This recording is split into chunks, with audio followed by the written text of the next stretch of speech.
Brazil মরক্কোর এই ম্যাচটা নিয়ে কথা বলা শুরু করতে চাই মরক্কো 6 নম্বর জার্সি পরিহিত খেলোয়াড় আইয়ুব বুয়ার্দির নাম নিয়ে। মরক্কো ন্যাশনাল টিমের হয়ে লিটারেলি এটা ছেলেটার সেকেন্ড ক্যাপ।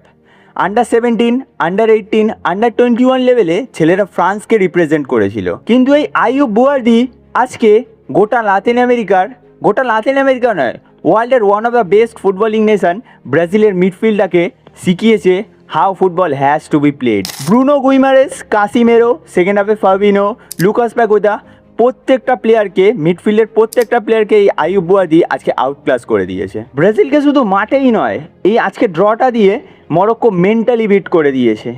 এই ব্রাজিল টুর্নামেন্টে যে অনেক দূর পৌঁছাতে পারবে এটা বলার কোনো জায়গা নেই। ইভেন নেইমার ইনজুরি থেকে কামব্যাক করার পরেও প্রত্যেকটা ফ্যান্সের এক্সপেকটেশন আছে জানি, কিন্তু এক্সপেকটেশন এবং রিয়ালিটির মধ্যে আমাদের তফাৎটা বুঝতে হবে। As a south American football freak এবং ফ্যান, আমারও খুব খারাপ লাগছে ব্রাজিলের এই অবস্থা দেখে। আমি ছোট থেকে কোনো দিন ভাবিনি একটা আফ্রিকান নেশন সাউথ আমেরিকার সব থেকে বড় টিম, ইভেন আর্গুয়েবলি ফুটবলের গ্রেটেস্ট নেশন ব্রাজিলকে ফুটবল খেলা শেখাবে। ব্রাজিল যে ম্যাচটা থেকে 1 পয়েন্ট বার করে আনতে পেরেছে সেটা পুরোপুরি ভিনিসিয়াস জুনিয়রের ইন্ডিভিজুয়াল একটা ব্রিলিয়ান্সের জন্য। কোনোভাবেই ব্রাজিল মাঠে টিম গেম খেলতে পারিনি পুরো 90 মিনিট জুড়ে। সবশেষে একটাই কথা বলতে চাই, আমি বুঝতে পারছি না এই ব্রাজিলকে নিয়ে এক্সপেকটেশন রাখাটা ঠিক হবে কি না।